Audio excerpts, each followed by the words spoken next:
Pure gasoline is quietly disappearing from the pumps. Every time you fill up today, you are likely pumping a blend, E10, E20, or E85. The E stands for ethanol.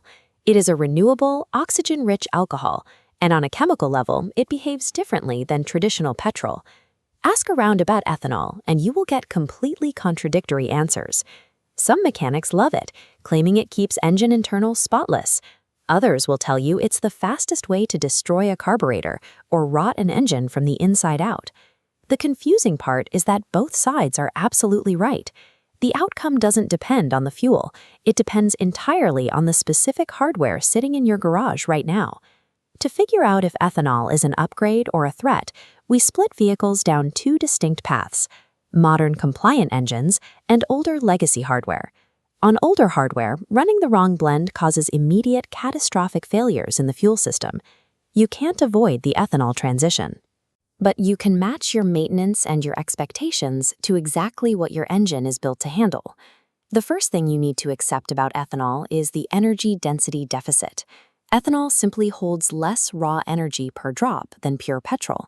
To generate the exact same amount of horsepower, your engine physically has to burn a higher volume of fuel. This chart shows the translation to your wallet. Switching from pure petrol to an E10 blend drops mileage by 3 to 4%. Push to an 85% ethanol blend, and efficiency falls off a cliff, a steep 30% penalty per tank. So why use it? Because what ethanol lacks in energy, it makes up for in its naturally high octane rating. When fuel explodes in the cylinder under high pressure before the spark plug actually fires, you get engine knocking. Ethanol's high octane rating allows it to withstand massive pressure, meaning it only combusts exactly when the engine tells it to. Because ethanol burns so cleanly, with all that extra oxygen, it results in smoother acceleration, keeps carbon buildup off your valves, and dramatically reduces the physical stress on your pistons and connecting rods. You are making a calculated trade. You give up distance and gas mileage in exchange for a cleaner, highly stable combustion cycle. But if your car was built before the ethanol era, that clean burn comes with a harsh chemical reality. Ethanol is hygroscopic, which means it pulls moisture straight out of the surrounding air. Worse, it acts as an aggressive chemical solvent. It will attack materials that were never formulated to survive contact with alcohol.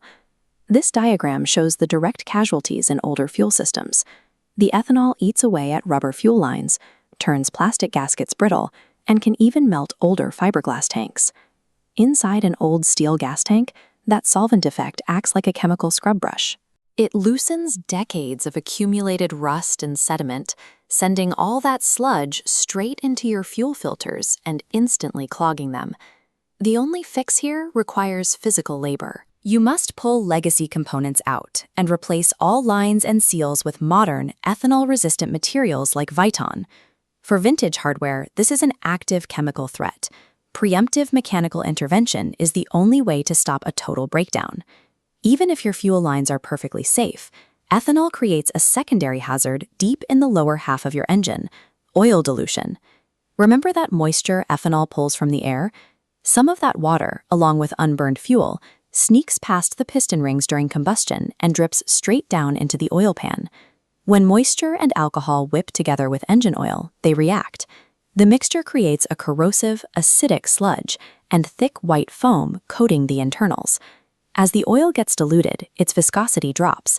It thins out, loses its ability to lubricate, and allows the metal bearings to grind against each other, accelerating wear. You have to counter this by upgrading your oil. Look specifically for full synthetic oils with an API SN or SP rating, which are chemically engineered to handle moisture without breaking down.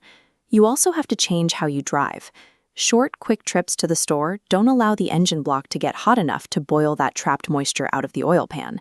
The factory manual in your glove box might say you can go 10,000 miles between changes, but with ethanol blends, that old schedule is obsolete. You have to maintain the engine to a higher standard. This chart maps your vehicle's age against the money and effort you need to spend.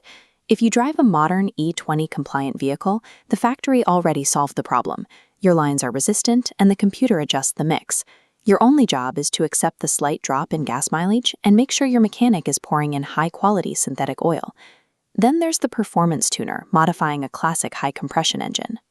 You actively seek out E85 because that massive anti-knock capability lets you push the engine to its absolute physical limits without blowing a cylinder.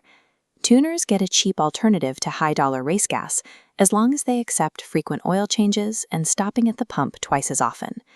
But if you own a legacy car, an old motorcycle, or rely on a carbureted engine, you are in the danger zone. Pumping an E20 blend into these machines guarantees your seals will melt and your carburetors will clog. You only have two options. Option 1, tear it down. Spend the cash to completely modernize the fuel system, replacing lines with Viton rubber and rejetting your carburetors.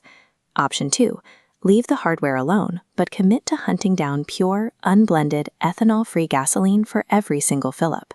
You can no longer pull up to the pump, grab the cheapest nozzle, and ignore the ethanol percentage sticker on the machine.